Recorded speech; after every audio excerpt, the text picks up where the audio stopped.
El amanecer sobre la Ciudad de México no se anunciaba con gloria. Era un martes cualquiera, de esos donde el gris del cielo parecía reflejar el tono con el que la ciudad se arrastraba hacia otro día de lucha. La lluvia había comenzado a caer a las 5:30 de la mañana, fina y persistente, como un velo que lavaba las calles sin redimirlas del todo. En la entrada de una mansión de cantera blanca en Lomas de Chapultepec, el chofer Eusebio Cárdenas revisaba su reloj de pulsera por tercera vez. Siempre llegaba 15 minutos antes de lo acordado. No por disciplina, sino por miedo a perder el respeto que le quedaba en una vida que, hacía décadas, había dejado de ser suya. Llevaba 20 años sirviendo a la familia Berruecos. Había visto pasar esposas, amantes, herederos, y una colección interminable de socios, traiciones y acuerdos discretos. Ese día, sin embargo, sentía algo extraño. El patrón había sido reservado la noche anterior. No habló durante el trayecto a la casa. No pidió su acostumbrado coñac y no encendió la televisión. Eusebio lo conocía bien. Cuando Julián Berruecos guardaba silencio, algo importante se gestaba. A las 6:45 en punto, la puerta principal se abrió. Julián apareció vestido con un traje gris claro, sin corbata, una camisa blanca desabotonada en el cuello y el cabello aún húmedo. Llevaba consigo un portafolios negro, desgastado por el uso, que contrastaba con su atuendo refinado. Ese portafolios era uno de los pocos objetos personales que nunca permitía a nadie tocar. Era, decían los empleados, su caja de secretos. Sin mediar palabra, Julián se sentó en el asiento trasero. Eusebio arrancó el Lincoln Navigator, bajando la rampa con la elegancia medida de quien se sabe observado hasta en sus gestos más pequeños. Vamos al centro histórico, a la esquina de Corregidora con Brasil. Hay alguien que debe acompañarme hoy al despacho, dijo Julián con voz baja pero firme. Eusebio asintió sin comentar. Apretó los labios. Brasil con Corregidora. No era precisamente una zona para andar en Lincoln, mucho menos con la lluvia. Media hora después, el auto se deslizaba por las calles aún semivacías del centro. La ciudad aún dormía en su periferia, pero en el corazón viejo, los vendedores ambulantes comenzaban a desplegar lonas. Los repartidores de pan saludaban a los policías de crucero, y las palomas tomaban los balcones húmedos como si fueran tronos de otro tiempo. En una esquina, bajo un árbol deshojado, una joven esperaba, bajo un paraguas roto. Su mochila colgaba ladeada de un hombro, y su mirada, fija en el pavimento, parecía temer que la tierra misma le negara entrada al día. Julián se inclinó levemente hacia el frente. Ahí está. Detente. Eusebio frenó con suavidad, pero no soltó el volante. ¿Ella? Preguntó tras un segundo de vacilación. Sí. Es Rocío Montalvo. Vamos a llevarla a la oficina. Eusebio giró la cabeza lentamente hacia su patrón, y luego volvió a mirar a la joven. Había algo en su ropa, una austeridad que delataba carencia, pero no descuido. Era pobre, sí, pero no sucia. Su cabello estaba recogido con precisión, aunque con una liga deshilachada. Sus zapatos, aunque gastados, estaban perfectamente lustrados. Era el tipo de persona que no pedía nada, y sin embargo, parecía cargar el peso del mundo con una dignidad que incomodaba. Disculpe, patrón, dijo Eusebio, midiendo cada palabra. Pero esa niña, con todo respeto, no es del tipo que uno sube a un auto como este. No tiene clase. La frase quedó suspendida en el aire como una gota a punto de caer. Julián no respondió de inmediato. Respiró hondo. Cerró el portafolios y lo colocó en el asiento junto a él. Entonces abrió la puerta y descendió, bajo la lluvia. Caminó hacia Rocío con pasos seguros. Ella levantó la mirada al verlo acercarse. No se movió, no retrocedió, no sonrió, simplemente esperó. ¿Eres Rocío?, preguntó Julián, con tono suave. Sí, señor. Buenos días. ¿Lista para cambiar algunas cosas? Ella dudó, bajó ligeramente la cabeza y murmuró: Si usted cree que vale la pena intentarlo, entonces sí. Julián sonrió. Le abrió la puerta trasera del auto, como si estuviera abriendo una puerta hacia otro mundo. Ella dudó un segundo. Luego entró con cuidado. Eusebio, desde el asiento del conductor, observaba con incredulidad. Julián se acercó a su ventanilla. La tocó una vez. Eusebio bajó el vidrio. «Bájate tú, Eusebio. Yo la llevo». Y con eso, sin elevar la voz, sin gestos teatrales, Julián Berruecos le devolvió el mundo a su eje. Rodeó el auto, se sentó en el asiento del conductor y encendió el motor. Eusebio, inmóvil, lo observó alejarse entre los charcos, con el portón de la catedral de fondo y el eco de las campanas llamando a misa. Se quedó bajo la lluvia sin paraguas, sin excusa, sin trabajo y sin respuestas. El Lincoln avanzaba entre calles que mezclaban el pasado y el presente con brutal honestidad. Desde el asiento trasero, Rocío observaba los portales de cantera, las fachadas desmoronadas y los puestos de fritanga aún cerrados. No hablaba.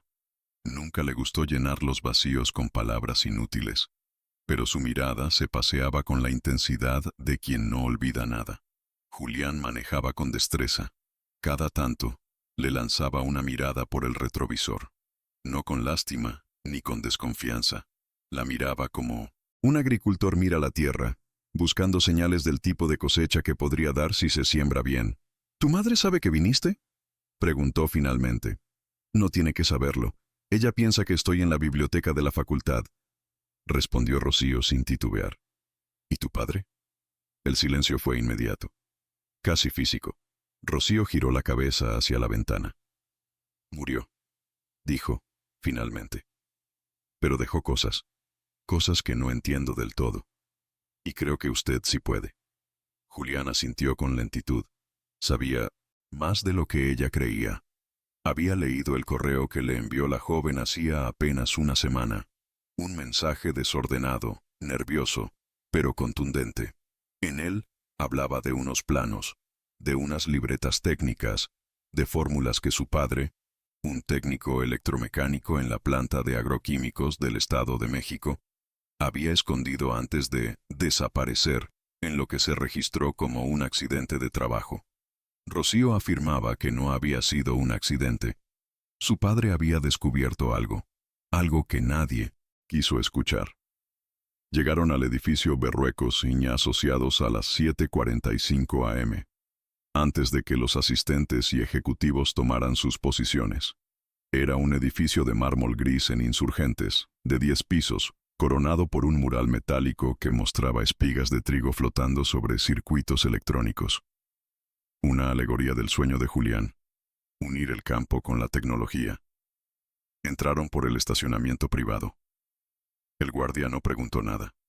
Julián lo saludó con un simple «buenos días», y el hombre solo asintió. Subieron por el elevador privado hasta el piso 10. Allí, la oficina de Julián era más bien un santuario del orden.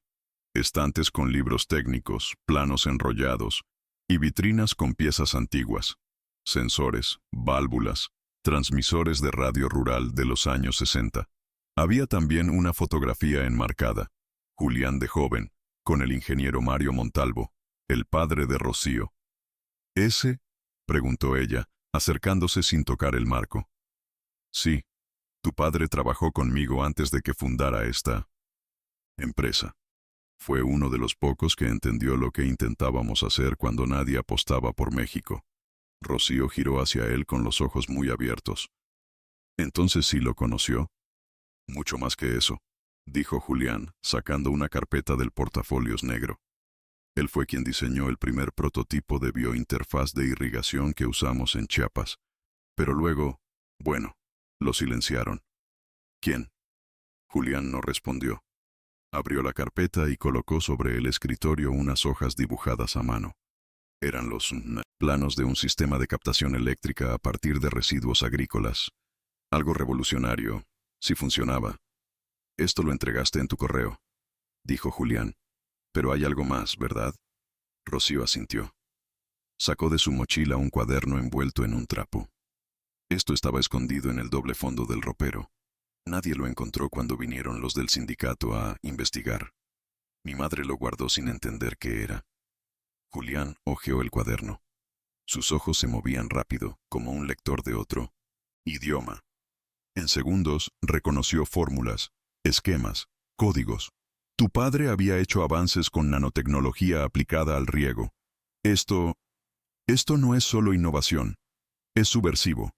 Esto haría inútiles los monopolios que hoy controlan el agua y la energía en zonas rurales.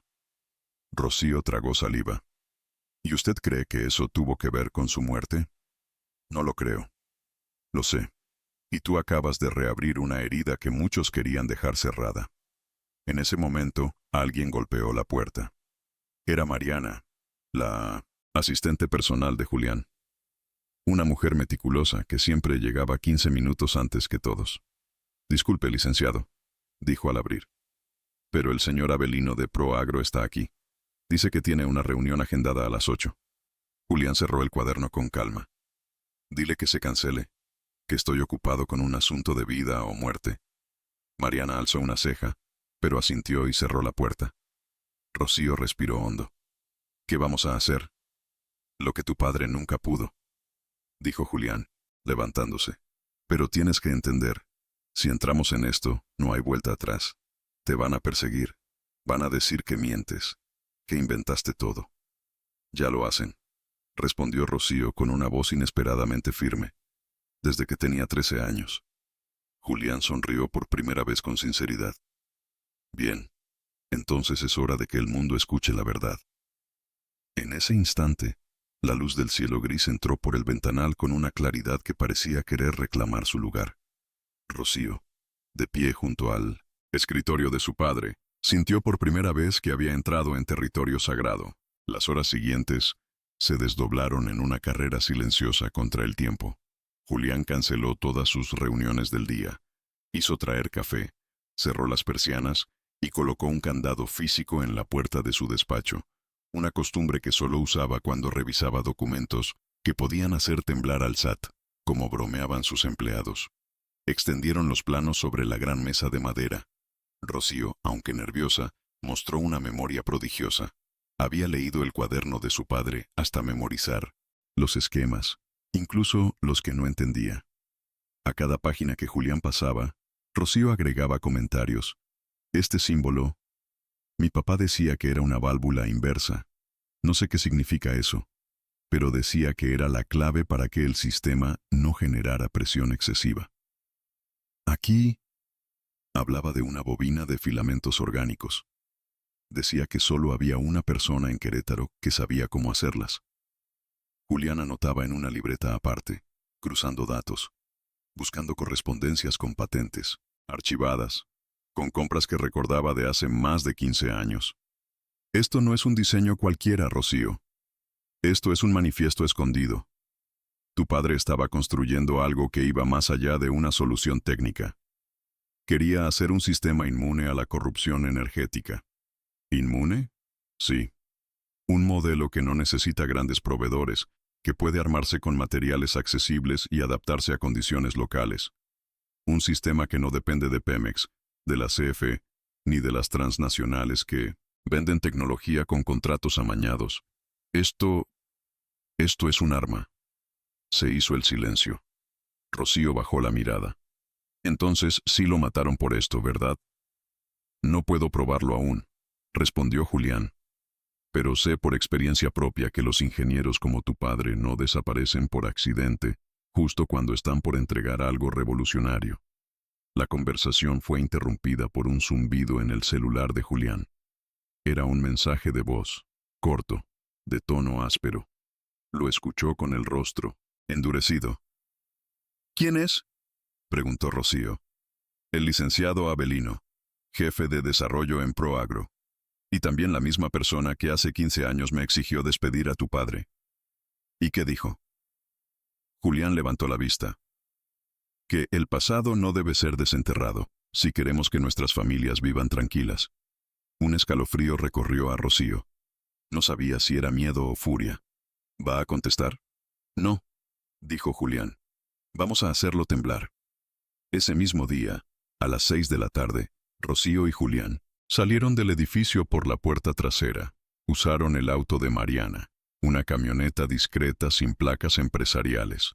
Su destino, San Pablo Autopan, al norte de Toluca. Allí vivía don Amador Villagrán, antiguo colaborador del padre de Rocío, y según los apuntes del cuaderno, custodio de una de las primeras piezas del prototipo, un convertidor microtermal con propiedades autorregulables. El camino fue largo y lleno de baches. Cruzaron pueblos sin nombre, gasolineras abandonadas y fábricas oxidadas que recordaban mejores tiempos. El México rural, el que nunca aparece en las campañas electorales. Don Amador vivía en una casa de adobe con techo de lámina, rodeado de nopales. Tenía más de 70 años, pero sus manos aún eran precisas.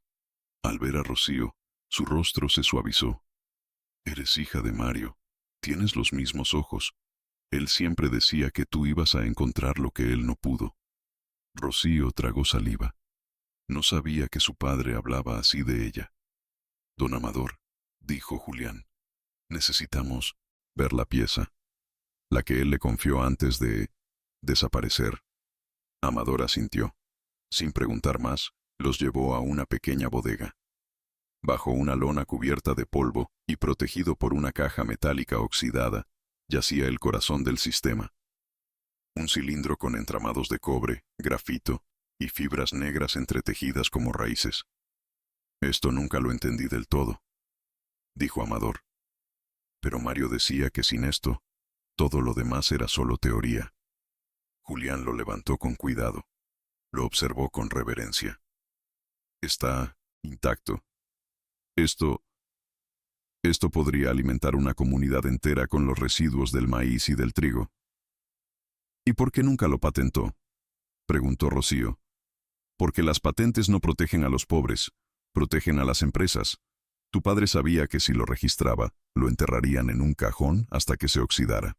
Por eso lo escondió. Esperaba el momento adecuado. Y ese momento, Rocío, ha llegado». Esa noche, mientras dormían en el cuarto de huéspedes de don Amador, Rocío soñó con su padre. Lo vio de espaldas, ajustando cables, repitiendo una frase: «El poder real es el que no necesita permiso». Al despertar, entendió por qué él había confiado en ella. No solo por ser su hija, sino porque sabía que ella nunca querría ser dueña del invento, sino su protectora. Y Julián, desde la sala, leía los planos como si fueran escrituras antiguas, convencido ya de que esa joven, a la que su chofer había despreciado por no tener clase, iba a cambiar el país. El taller improvisado que Julián montó en una bodega de su finca en Valle de Bravo tenía el aire de una revolución silente. Las paredes eran de piedra.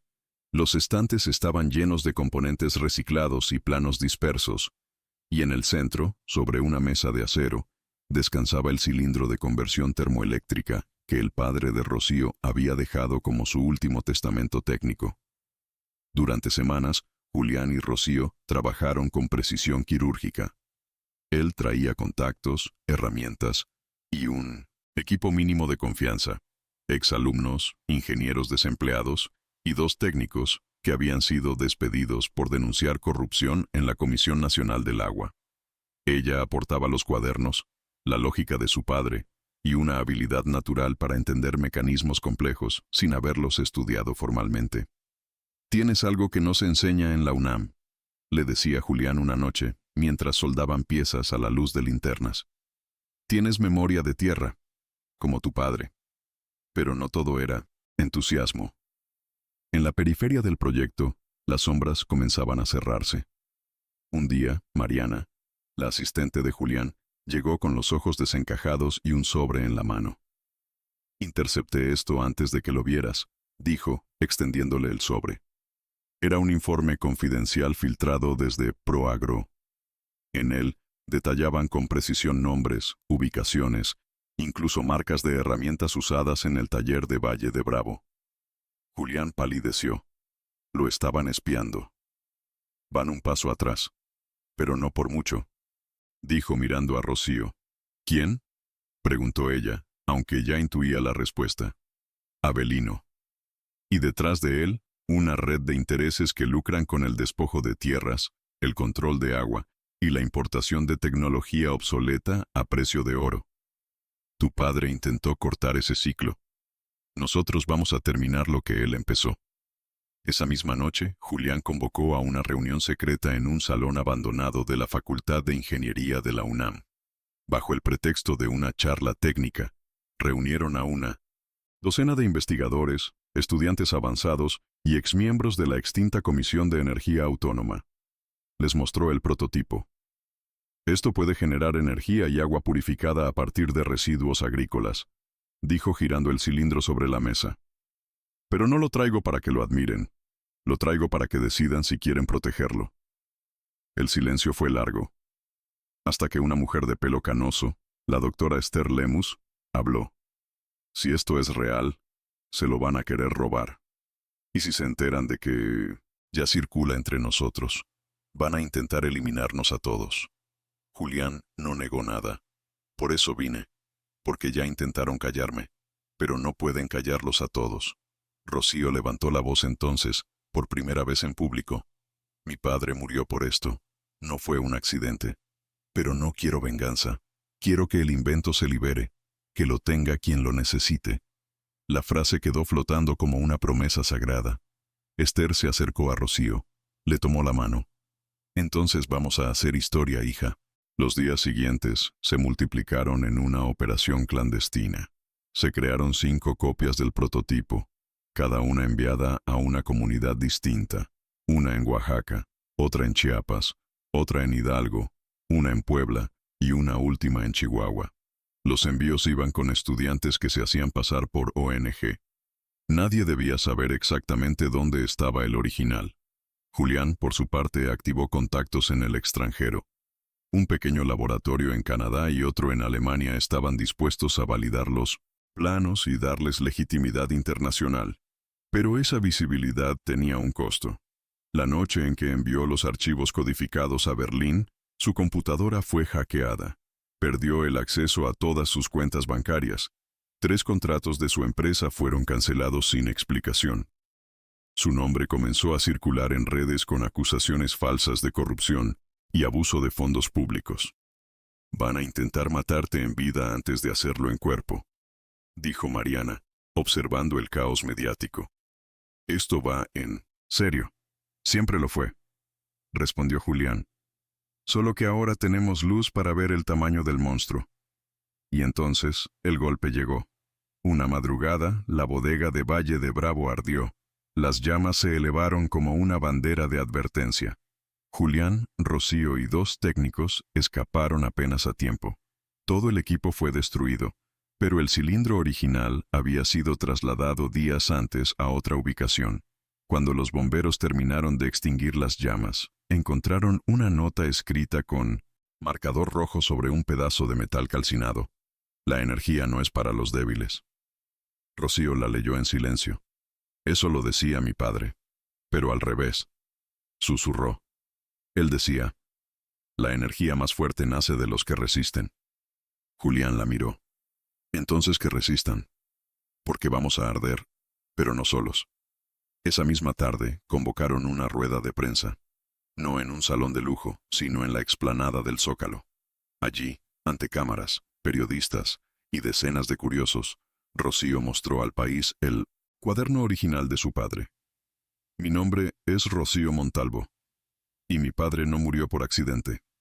Murió por amor a esta tierra, por buscar una forma de darle energía sin arruinarla. Hoy, su voz regresa, no a gritar, a construir. La noticia se volvió viral. La hija de un técnico desaparecido acusaba públicamente a Proagro, al gobierno, y a los monopolios energéticos de encubrir un crimen y sabotear un invento nacional. Pero los enemigos no se quedarían quietos. Y lo peor estaba por llegar. El eco de la denuncia pública de Rocío Montalvo retumbó como un sismo en los pasillos del poder. En menos de 24 horas, su rostro apareció en titulares digitales, noticiarios nocturnos y redes sociales, acompañada de una etiqueta que se volvió tendencia. La hija del inventor. Algunos medios la retrataban como una heroína valiente, otros como una agitadora manipulada. Pero todos hablaban de ella. Y ese solo hecho, para los intereses oscuros que habían controlado en silencio durante décadas. Era inaceptable. Esa noche, Rocío recibió un mensaje anónimo a su celular. Solo decía, «Tu madre está sola». Sin pensar, corrió a tomar un taxi. Julián intentó detenerla. «Es una trampa, Rocío». «No me importa», dijo con una firmeza que no permitía réplica. «Si van a usarla para obligarme a callar, no me voy a esconder». Julián la acompañó. Al llegar a la colonia Santa Marta, el edificio donde vivía su madre estaba rodeado de oscuridad. Los postes de luz habían sido dañados. Rocío subió corriendo los 3 pisos hasta su departamento. Golpeó la puerta con fuerza. «Mamá». Desde adentro, una voz temblorosa respondió. «Estoy bien, hija. No entres. Solo... escucha». Rocío detuvo el golpe. Colocó la oreja en la madera. Entonces escuchó un audio que alguien había dejado en un altavoz dentro del departamento. Una voz masculina, distorsionada, decía: «Tu hija está jugando con fuego. La historia de tu esposo ya fue suficiente. No querrás ser parte de una tragedia doble, ¿verdad?». El mensaje se repetía una y otra vez. Rocío apretó los dientes. «Están usando su voz para quebrarme», susurró.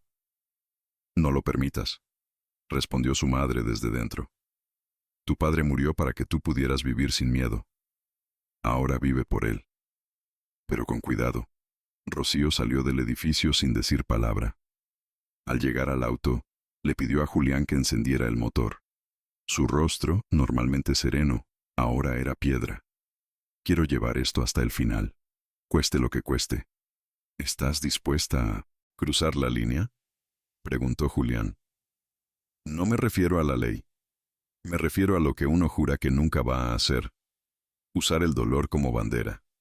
Rocío lo miró. «No quiero venganza, quiero justicia. Pero si para conseguirla tengo que mostrar todo lo que ellos esconden, lo haré. Aunque duela. Aunque arda».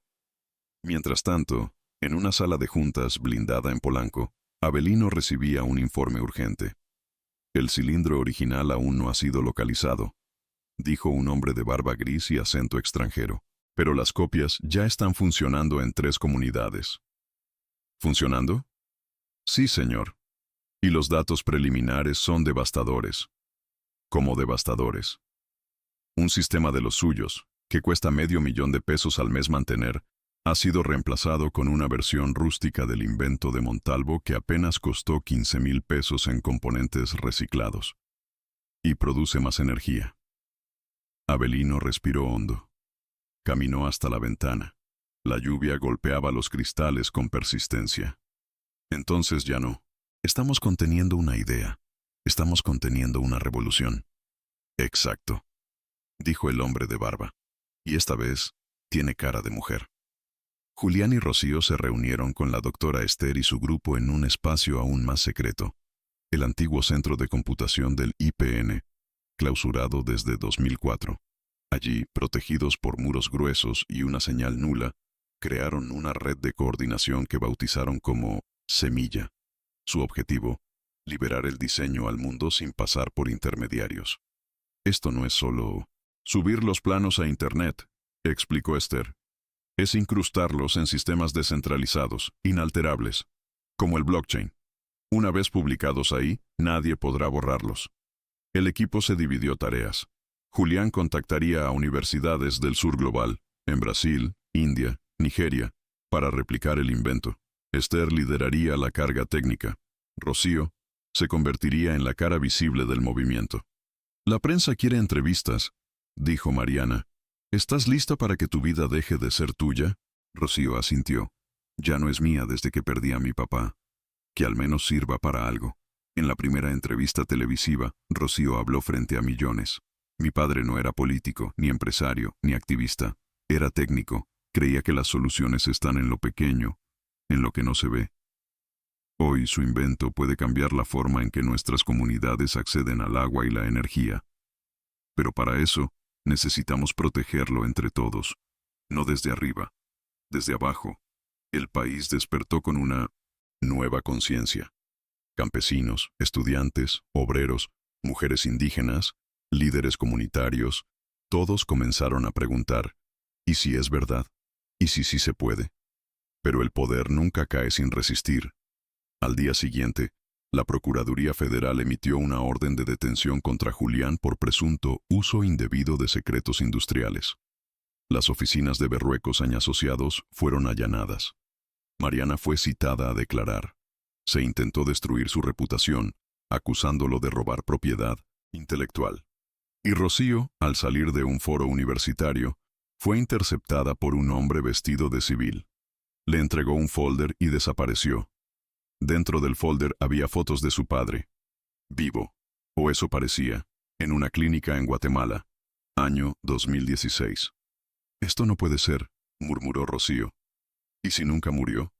Preguntó Julián, mirando una de las imágenes. ¿Y si todo esto fue para sacarlo del mapa?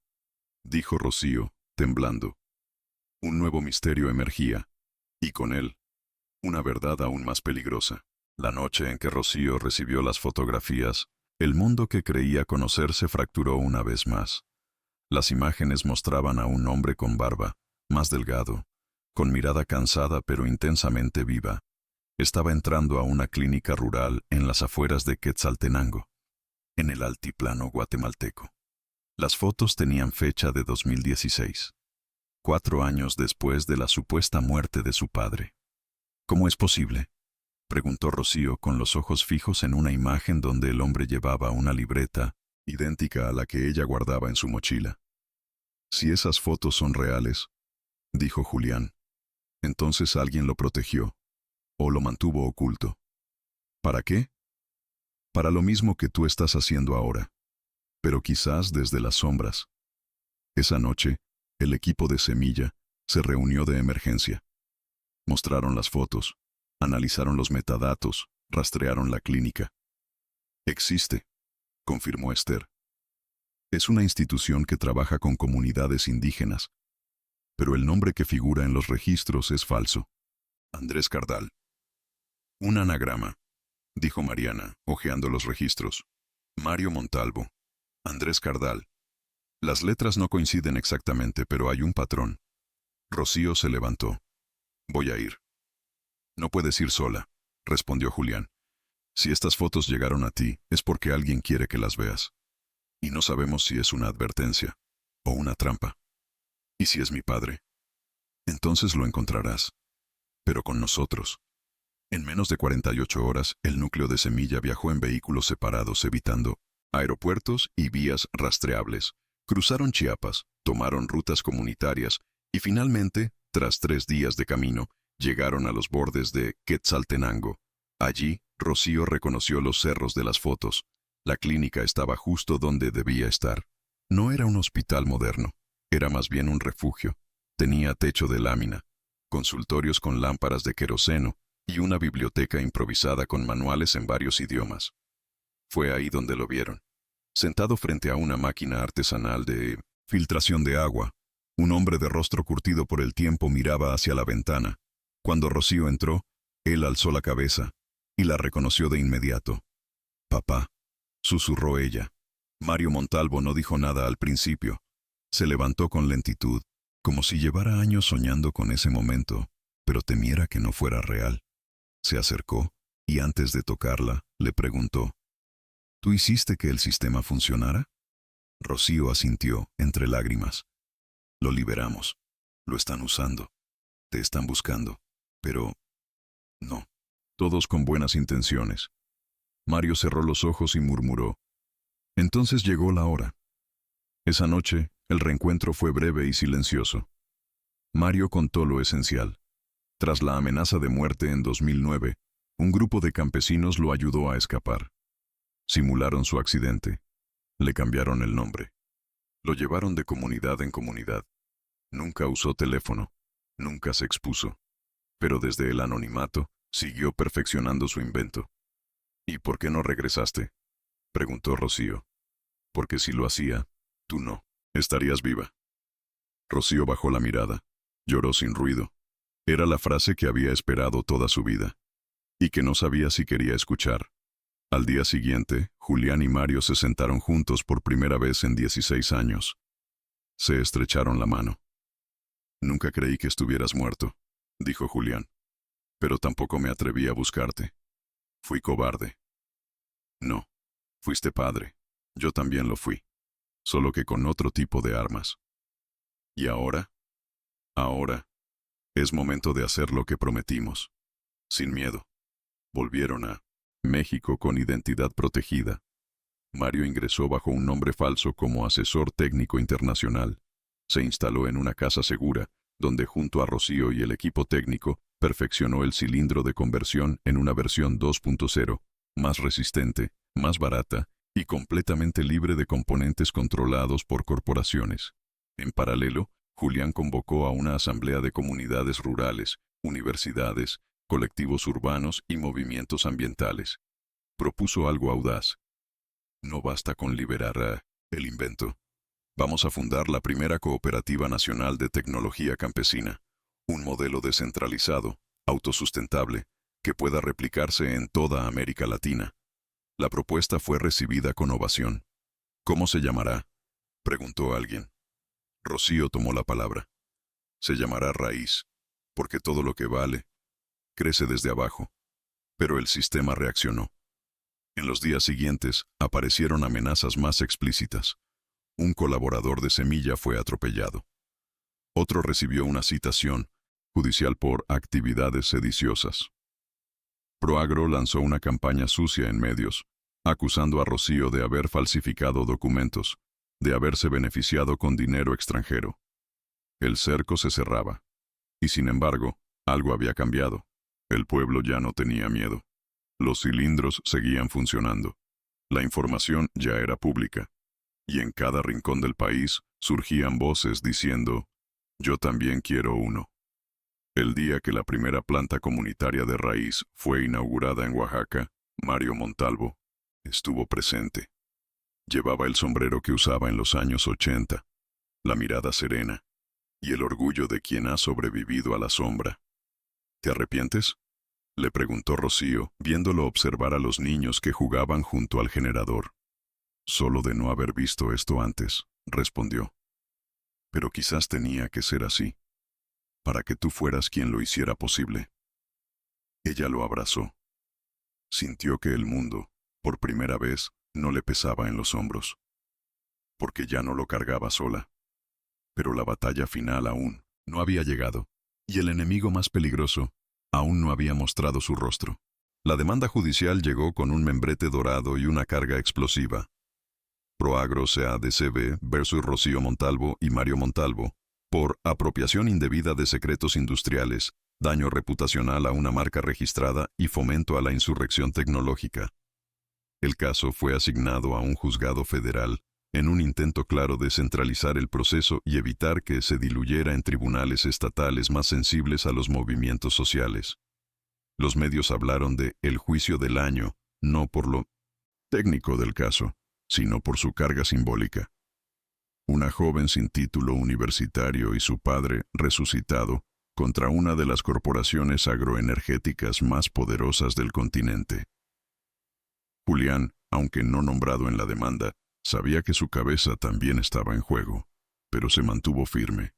Convocó a un grupo de abogados comprometidos con la justicia social, encabezados por Reina Elorza, una exfiscal anticorrupción que había renunciado años antes por negarse a encubrir un escándalo minero.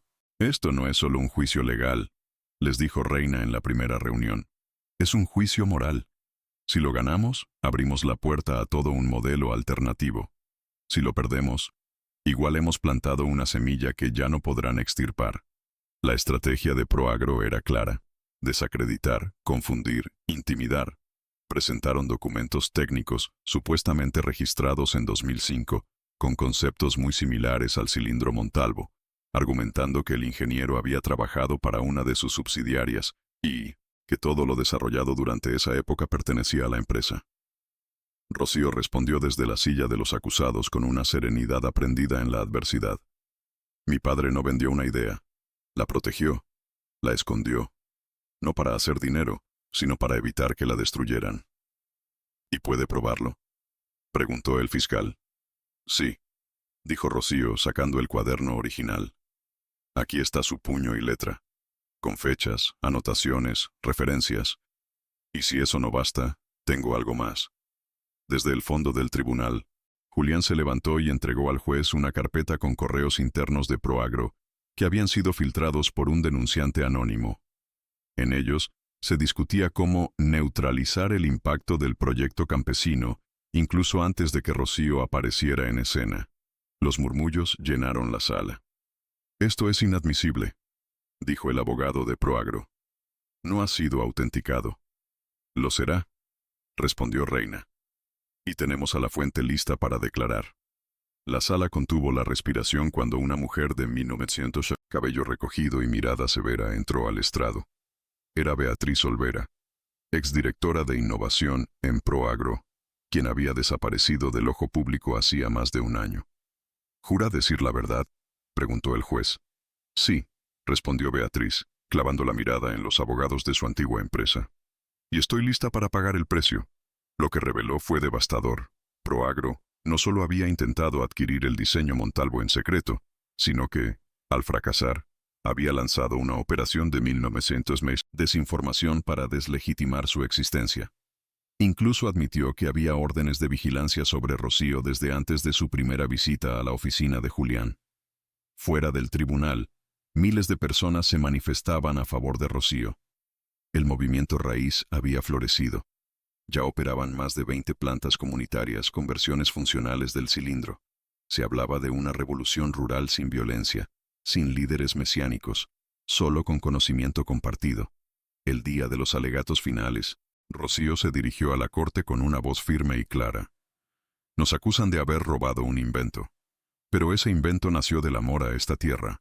No es un producto, es una respuesta, y no vamos a pedir permiso para compartirla». El juez levantó la vista. «¿Tiene algo más que agregar?». Rocío dudó un segundo. Luego dijo: «Sí, que ya no somos uno, somos cientos.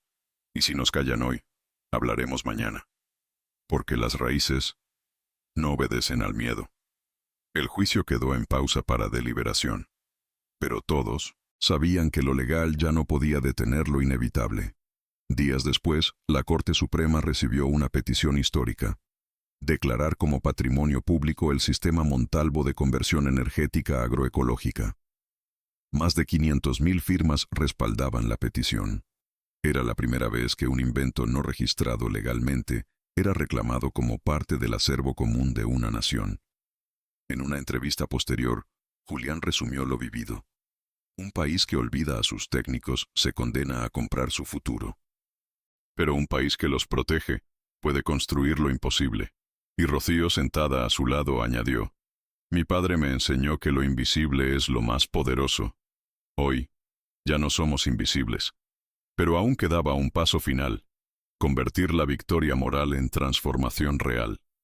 Y para eso, había que enfrentar la estructura que lo permitía todo: el propio Estado.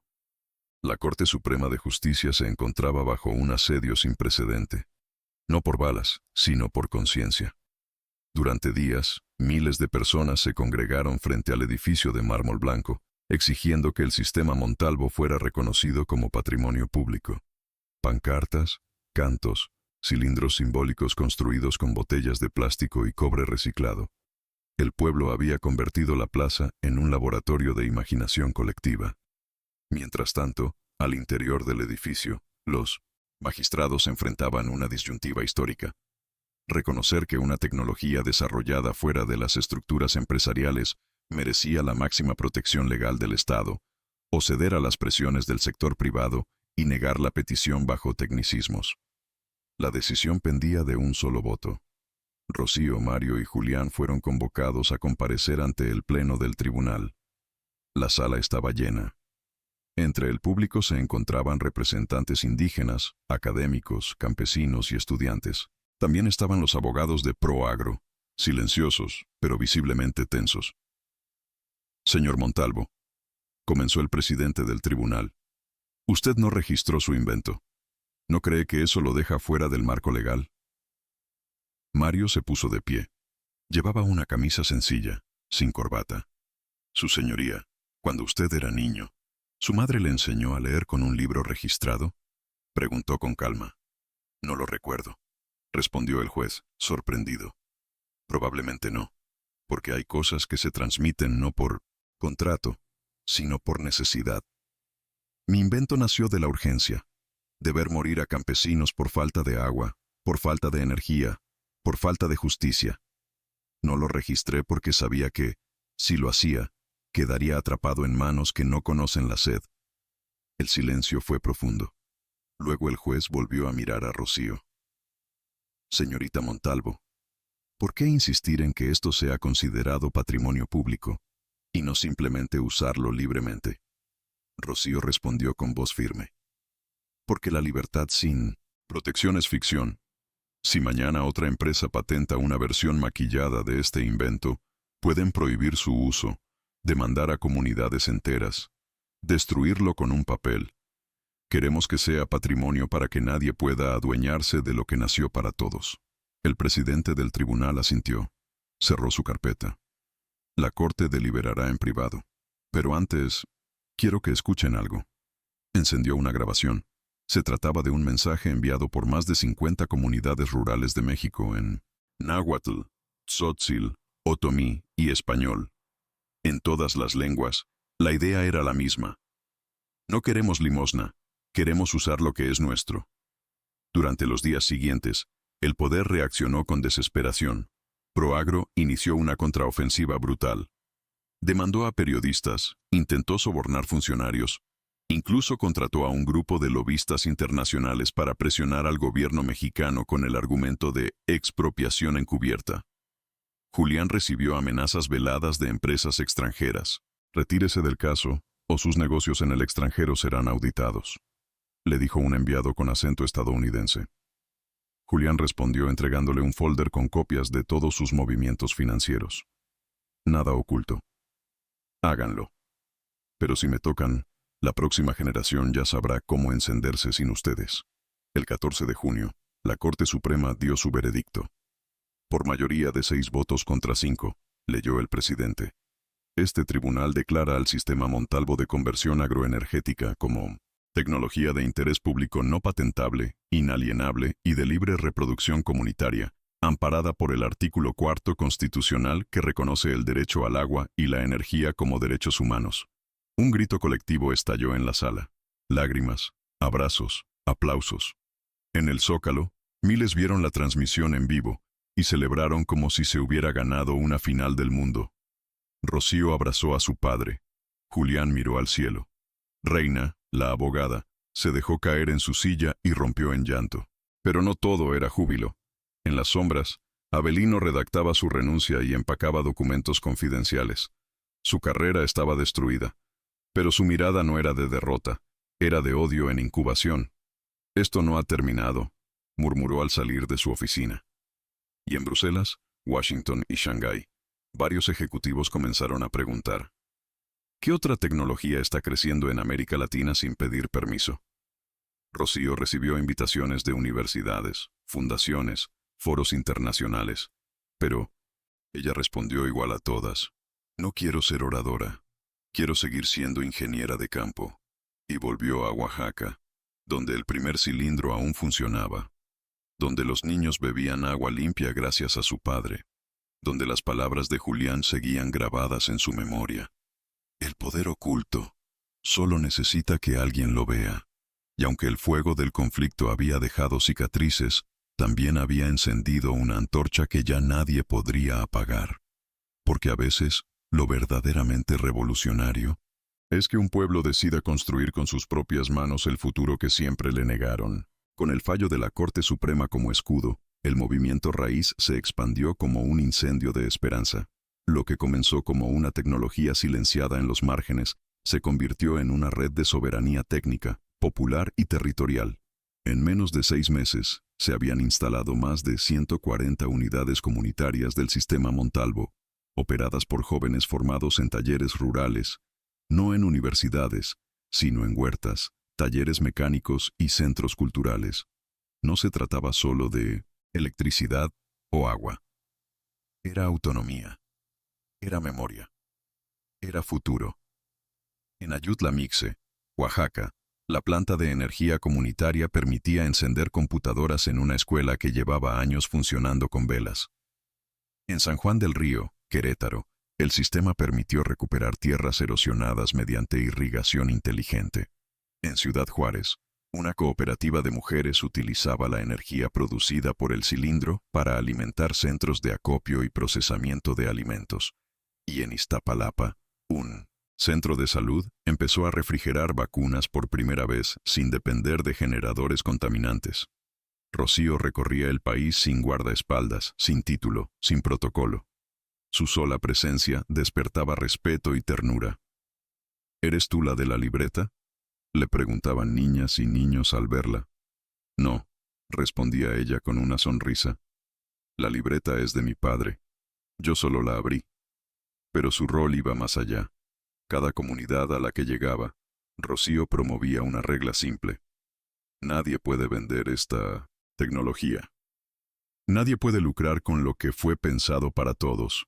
Si descubren una mejora, deben compartirla. Y si un día alguien olvida para qué sirve, enséñenle. Pero no lo firmen con su nombre. Fírmenlo con su pueblo. El gobierno, presionado por la magnitud del fenómeno, intentó apropiarse simbólicamente del sistema. Se organizaron actos oficiales. Se intentó bautizarlo como Energía del Bienestar. Rocío se negó a participar. No necesitamos más nombres. Necesitamos menos intermediarios. Fue entonces que Julián propuso algo inesperado. Vamos a crear una licencia de saber comunitario. Un documento legal que impida que esta tecnología se privatice, pero que a la vez proteja sus variaciones futuras. Esther, la ingeniera, diseñó los principios. Todo desarrollo debe partir de conocimiento abierto. Las mejoras deben ser compartidas y replicadas libremente. Nadie podrá cobrar regalías, pero sí podrá recibir contribuciones voluntarias. El crédito siempre será colectivo, y la autoría se firmará con el nombre de la comunidad que lo implementó. La propuesta fue replicada en Colombia, Ecuador, Senegal y Vietnam. En menos de un año se había fundado una red internacional de tecnologías populares, con sede rotativa y sin jerarquías. La innovación había cambiado de manos. Mientras tanto, Rocío recibió una carta manuscrita. No traía remitente, era de Avelino. Perdiste una guerra que yo no supe ganar. Pero recuerda, los imperios no caen con ideas, sino con hambre. Asegúrate de que el sistema que sembraste también dé de comer, o lo volverán contra ti. Ella guardó la carta sin responder. Sabía que el mensaje no era una amenaza, era un diagnóstico. Y tenía razón. Por eso, junto a mujeres indígenas, propuso la tercera fase de raíz, soberanía alimentaria tecnológica. Usar la energía generada para potenciar proyectos agroecológicos, invernaderos comunitarios y sistemas de distribución solidaria. No basta con tener luz si seguimos comprando comida enlatada, decía Rocío. Hay que volver a sembrar, pero con dignidad técnica. Y entonces, como ocurre en los cuentos verdaderos, el sistema se vio obligado a ceder. En diciembre, el Congreso aprobó por unanimidad una reforma que garantizaba la protección de tecnologías campesinas, la creación de fondos de innovación popular y el reconocimiento oficial de las cooperativas como sujetos tecnológicos. Pero Rocío no celebró en la Cámara. Estaba en Valle de Bravo, en el terreno donde su padre había trabajado en silencio durante años. Ahora, sobre esa misma tierra, se inauguraba la primera Universidad Popular de Ingeniería Autónoma, sin cuotas, sin rector, sin aulas cerradas. El edificio principal llevaba un mural con una frase: el poder real no se hereda, se construye. Mario, su padre, la abrazó ese día con una sonrisa silenciosa. ¿Y ahora qué?, le preguntó Julián, de pie junto a ellos. Rocío miró el atardecer. Ahora viene lo difícil. Hacer que esto dure más que nosotros. Y en su mirada había esa mezcla inconfundible de alegría y responsabilidad que solo tienen quienes han sobrevivido al fuego. Y aún así eligen seguir sembrando. Pasaron 5 años. 5 ciclos de lluvia, siembra, cosecha y reconstrucción. El país no cambió de la noche a la mañana, pero algo, en sus entrañas, había despertado.